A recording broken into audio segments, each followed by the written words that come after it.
विघ्नहर्ता श्री गणेश, श्री गणेश, श्री गणेश। जाओ पुत्र, तैयार हो जाओ। विश्वकर्मा जी यदि सहमत हो गए तो तुम्हारा विवाह शीघ्र ही हो जाएगा। लो, लड्डू खाओ।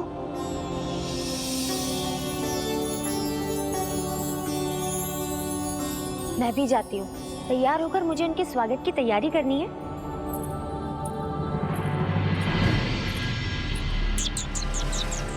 प्रभु अभी मुझे समय नहीं देते। विवाह हो गया तो पूरा बंटा धार हो जाएगा। जैसे ज्येष्ठ कार्तिकेय विवाह के बाद अपने परिवार में रम गए, वैसे ही ये भी हो गए तो मैं कितना अकेला रह जाऊंगा।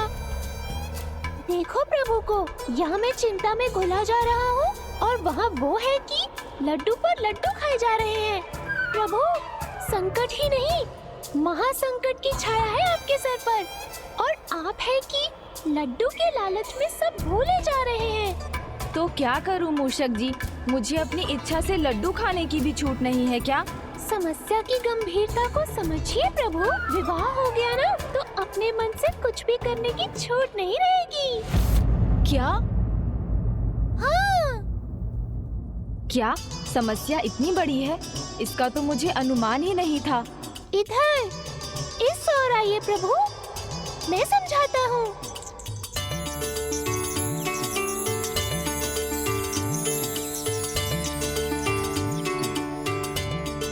नहीं नहीं मूषक जी, विवाह समस्या या विपदा कैसे हो सकती है? माँ मुझे किसी संकट में कैसे डाल सकती हैं भला? प्रभु प्रभु प्रभु, कैसे समझाऊं आपको?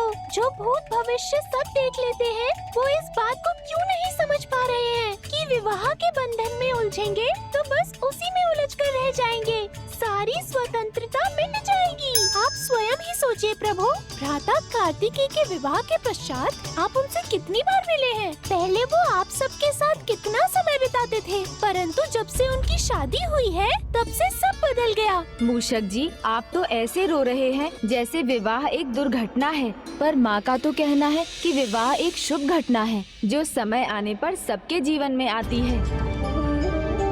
जीवन में सुखद और सुंदर यात्रा का आरंभ है विवाह। आपको स्मरण नहीं है क्या? मैंने कितने प्रयास किए थे, तब जाकर विवाह को लेकर भैया कार्तिकेय के सभी संशय मिटे थे और वो विवाह के लिए तैयार हुए थे।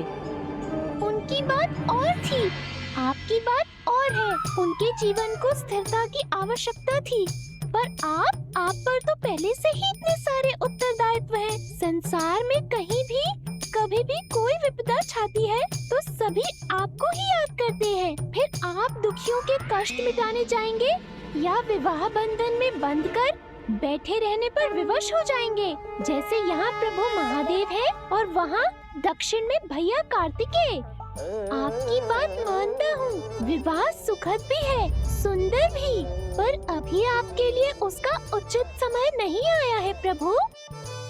अभी तो आपने यौवन के प्रथम चरण में प्रवेश किया है। ये तो सोचने वाली बात है मूषक जी।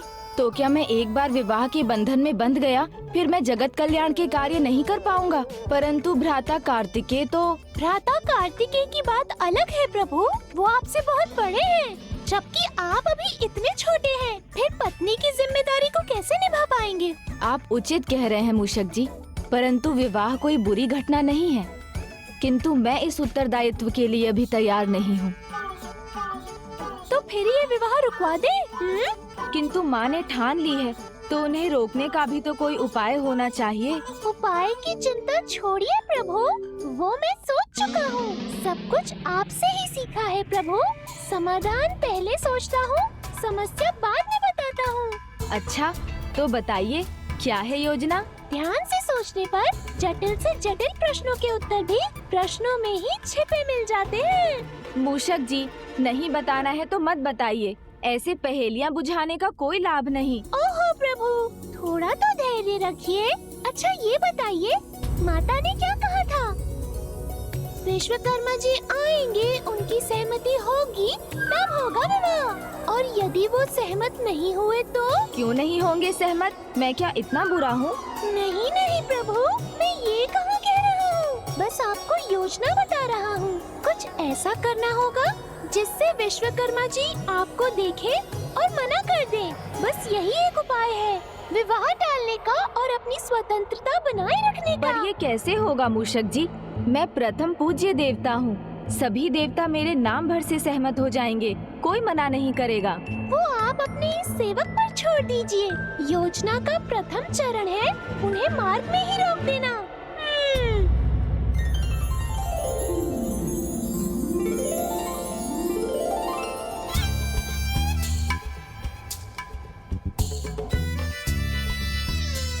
दूर नहीं है वो, पर मैं भी तैयार हूँ।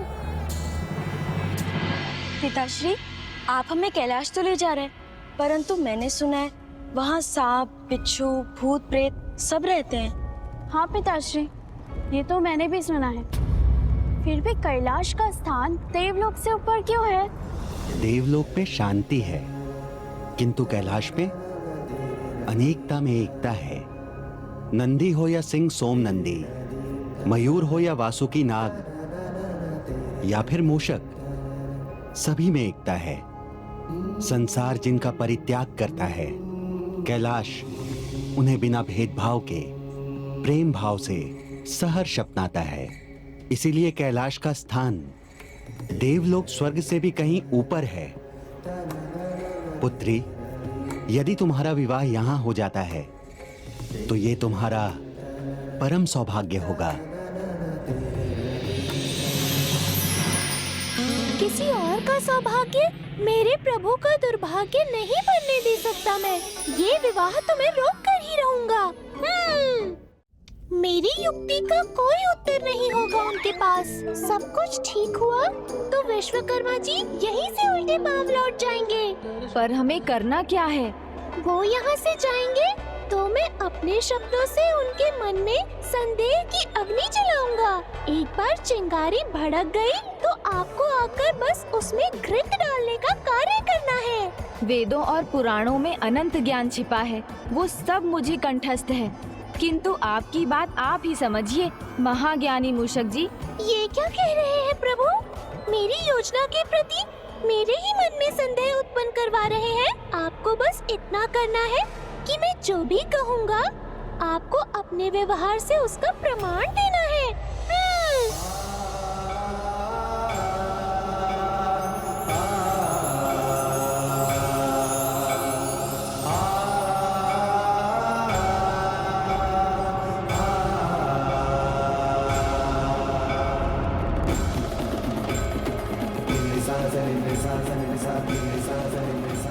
कहाँ खो गए प्रभु?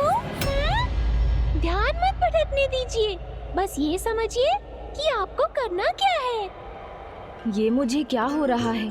मैं विवाह नहीं करना चाहता हूँ, तो ये आकर्षण क्यों हो रहा है? प्रभु, समझ रहा हूँ मूषक जी। तो बताइए क्या करेंगे आप?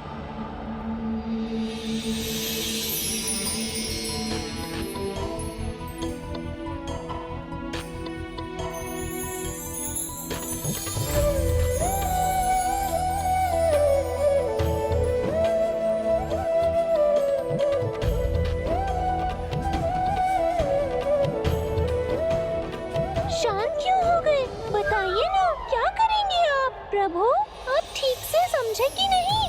आपका ध्यान कहाँ है प्रभु? नहीं नहीं, विवाह के प्रति ये आकर्षण ठीक नहीं। मुझे तो बस मूषक जी की योजना में रुचि रखनी चाहिए। वो यहाँ पहुँच गए मूषक जी। बस, तो अब योजना पर अमल करना है। जो मैं कहता जाऊँ वो आप प्रमाणित करते जाइएगा।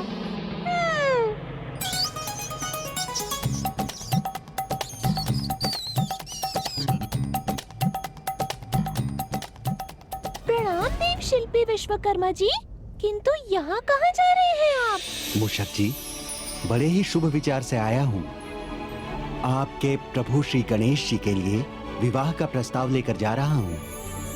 अपनी पुत्री। विवाह? तब तो गणेश जी को लेकर आपके मन में ढेर सारे प्रश्न भी होंगे, किंतु चिंता मत कीजिए, मैं उनका केवल वाहन और सेवक ही नहीं, मित्र भी हूँ। वो मेरे मेरे बिना कहीं भी नहीं जाते हैं। ये बात तो सभी जानते हैं कि गणेश जी तक कोई बात पहुंचानी हो तो बस आपको बता देनी चाहिए। आप ही तो उनके सबसे अधिक निकट हैं। हाँ हाँ, आत्मा का संबंध है हमारा। उन्हें लेकर मैं आपके सभी प्रश्नों के उत्तर दे सकता हूँ।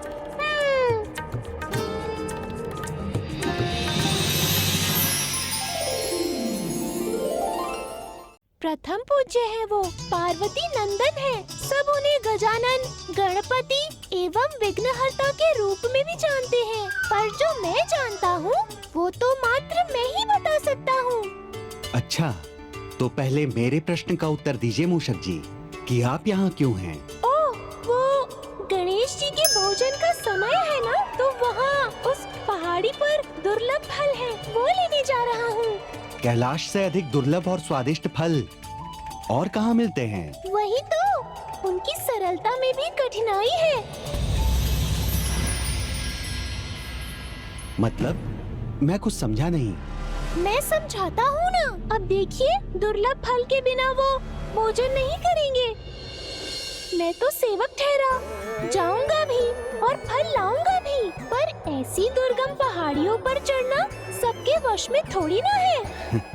कोई बात नहीं, भोजन उन्हें कितना पसंद है ये बात तो सभी जानते हैं। हाँ, कोई बात नहीं, भोजन पसंद है तभी तो इतना बड़ा पेट है। और फिर जब भूख लगती है तो जो पसंद है वही व्यंजन उनके सामने होना चाहिए, अन्यथा। अच्छा, इतने हठी हैं वो? नहीं नहीं, हठी कहाँ कहा मैंने।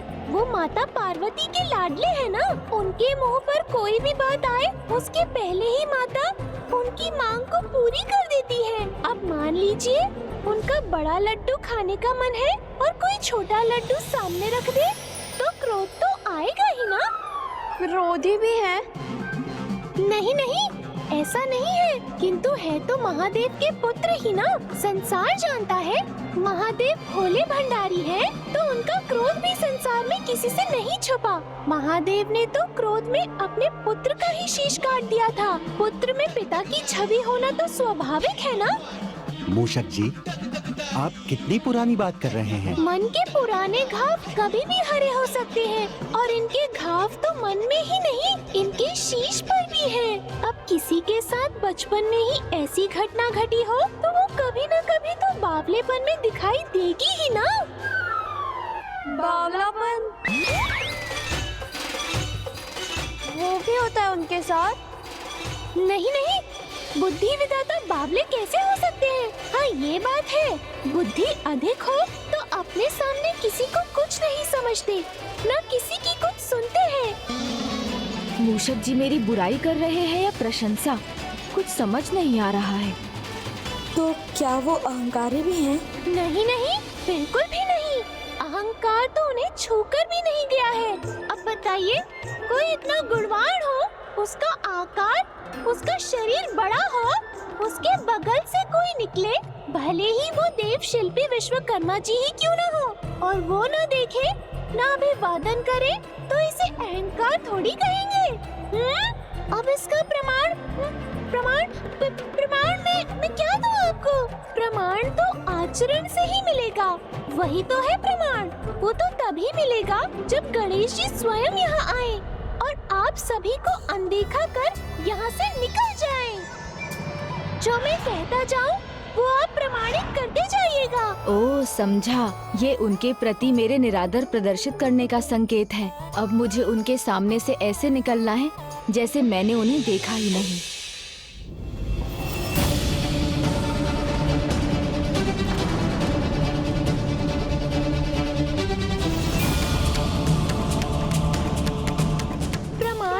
आचरण से ही मिलेगा जब गणेश जी स्वयं यहाँ आए और आप सभी को अनदेखा कर यहाँ से निकल जाएं।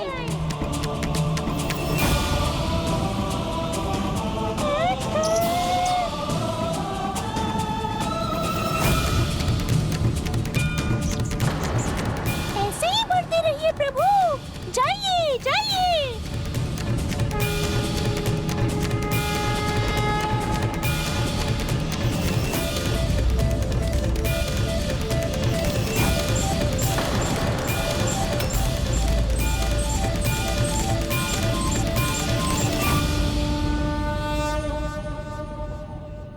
प्रणाम। कल्याण हो।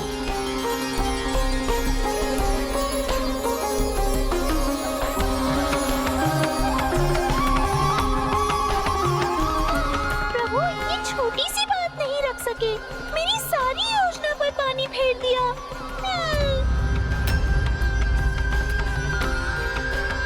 आइए, पधारिए देवशिल्पी विश्वकर्मा जी, कैलाश में आपका स्वागत है।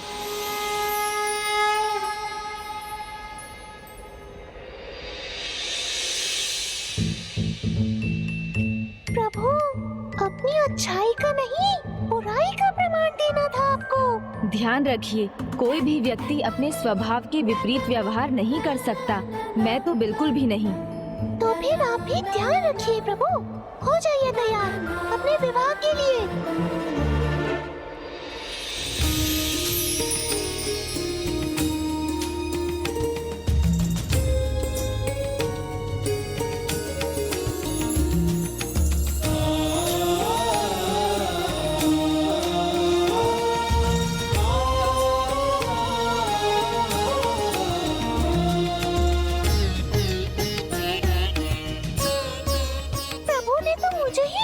प्रमाणित कर दिया, पर मैं इतनी जल्दी हार नहीं मानूंगा। ओहो, लगता है अब कोई नहीं बचा सकता मेरे प्रभु को।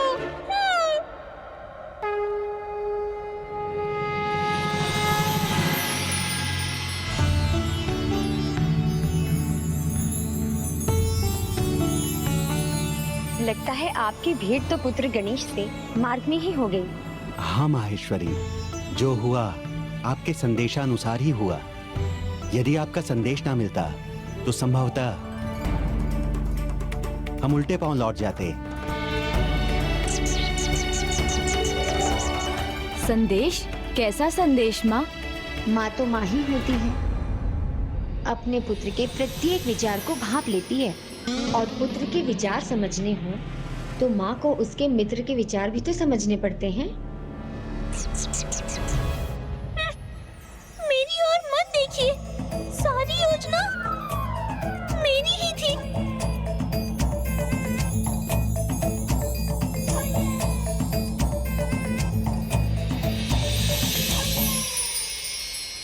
आइए, भीतर पधारिए।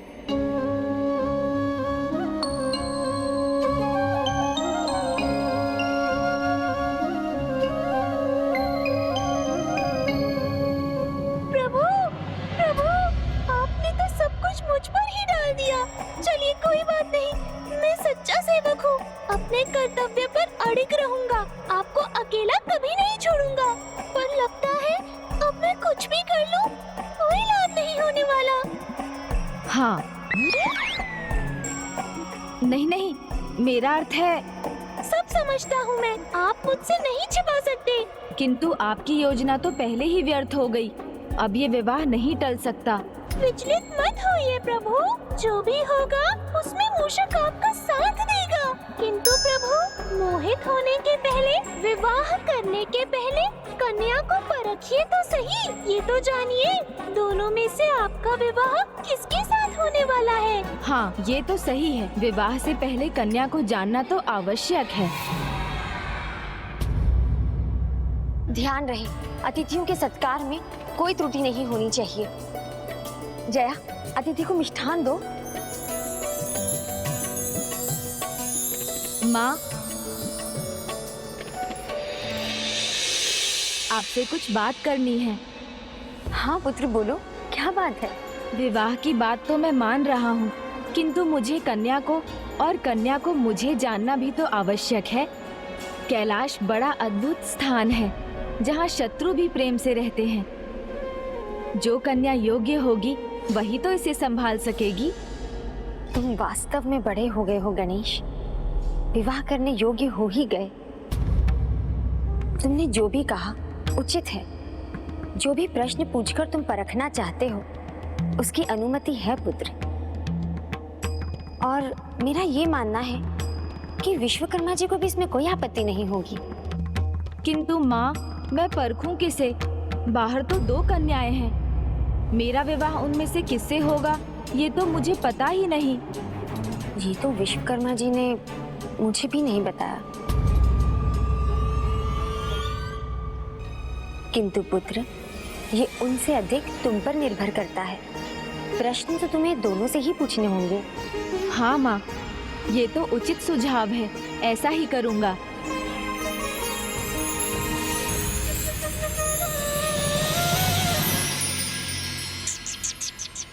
प्रभु, विवाह टालने का इससे सुनहरा अवसर नहीं मिलने वाला। आप ऐसी परीक्षा लीजिए कि दोनों ही विफल हो जाएं। फिर विवाह का संकट अपने आप टल जाएगा।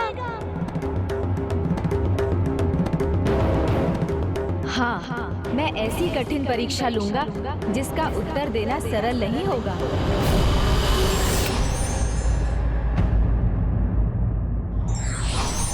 सच्चे मित्र संकट से नहीं, बिछड़ने से डरते हैं।